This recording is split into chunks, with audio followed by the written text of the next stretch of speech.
انسان جو اپنے بیٹے کو وصیت کرتا ہے وہ اس کے تجربات کا نچوڑ ہوتی ہے اور کمال محبت کے ساتھ اس کی سراسر بھلائی مقصود ہوتی ہے، اور باپ وہ وصیت اپنے بیٹے کو کرتا ہے، اور یہاں وصیت کرنے سے قبل کتنے پیار بھرے انداز میں، یا بنیا، اے میرے پیارے بیٹے، احفظ انی اربعن و اربعن، میں تمہیں 4 چیزیں بیان کرتا ہوں اور 4 چیزیں اس کے ساتھ جڑی ہوئی ہیں، تو یہ 8 چیزیں تم یاد کر لو۔ لا یضرک ما عملت معہن، اگر یہ تیرے عمل کا حصہ بن جائیں تمہیں زندگی میں کبھی نقصان نہیں ہوگا، زندگی میں تم شر سے بچے رہو گے، برائی سے بچے رہو گے، نقصان سے بچے رہو گے، تمہارا باطن تمہارا ظاہر اچھا رہے گا اگر ان 4 چیزوں کو 4 چیزوں کے ساتھ جوڑ کر کے اپنے عمل کا حصہ بنا لو۔ فرمایا ان اغنى الغنى العقل، سب سے بڑا غنا، سب سے بڑی دولت مندی، سب سے بڑی ثروت عقل ہے۔ اگر کسی کو عقل کا رزق دیا گیا ہے تو وہ سب سے بڑا دولت مند ہے۔ اگر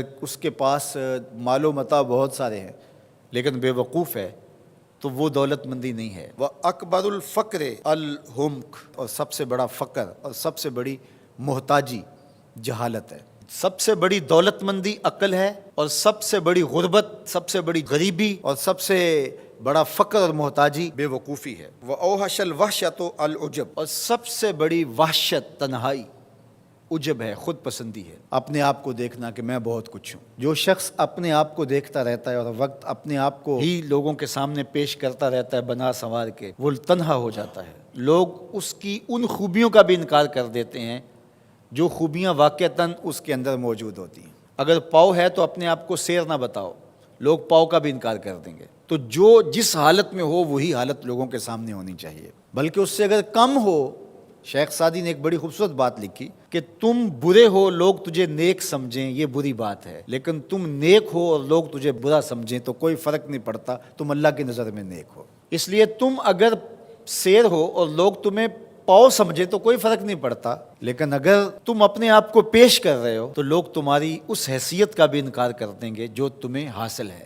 وَأَكْرَمُ الْحَسَبِ حُسْنُ الْخُلُقِ، سب سے اچھا جو حسب و نسب ہے وہ کیا ہے؟ میں فلاں ہوتا ہوں، میں فلاں ہوتا ہوں، میں فلاں کا بیٹا ہوں، فلاں قبیلے سے میرا تعلق ہے، میرا باپ بڑا امیر کبیر تھا۔ اپنا حسب نامہ اس طرح لوگ پیش کرتے ہیں، مجھے جانتے ہو کہ میں فلاں ابن فلاں ہوں۔ سیدنا علی المرتضیٰ فرماتے ہیں بہترین جو حسب ہے جو آپ پیش کرتے ہیں وہ کیا ہے؟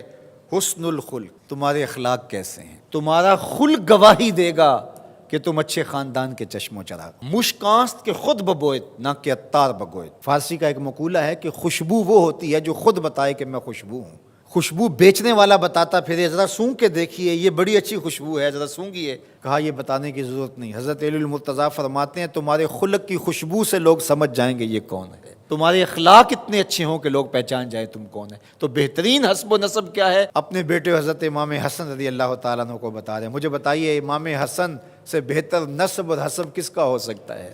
رسول اللہ کی بیٹی کے بیٹے ہیں، امام الاولیاء کے فرزند ہیں، رسول اللہ کے نواسے ہیں، بنو ہاشم کے چشم و چراغ ہیں۔ تو انہیں یہ نہیں کہا کہ تم یہ بتاتے پھرنا، بلکہ کہا کہ تمہارا خلق گواہی دے کہ میں محمد کا نواسا ہوں، تمہارے اخلاق گواہی دیں کہ میں نے فاطمہ کا دودھ پیا ہے، تمہارا کردار گواہی دے، تمہاری شجاعت گواہی دے کہ تم علی کے فرزند ارجمند ہو۔ اللہ اکبر۔ پھر حضرت علی المرتضیٰ رضی اللہ تعالیٰ عنہ ان چیزوں کو بیان کرنے کے بعد فرماتے ہیں یا بنیا، اے میرے بیٹے، ایاک والمصادقہ الاحمق، بے وقوف شخص کی دوستی سے ہمیشہ بچنا۔ فإنہ یرید ان ینفعک فیضرک، وہ دل سے چاہے کہ تمہیں نفع پہنچائے لیکن اپنی جہالت کی وجہ سے، اپنی بے وقوفی کی وجہ سے تمہیں نفع نہیں پہنچا سکے گا، تمہیں نقصان پہنچا دے گا۔ کہا جاتا ہے کہ بے وقوف دوست سے دانا دشمن اچھا ہے، تو وہ اسی قول کا مفہوم ہے۔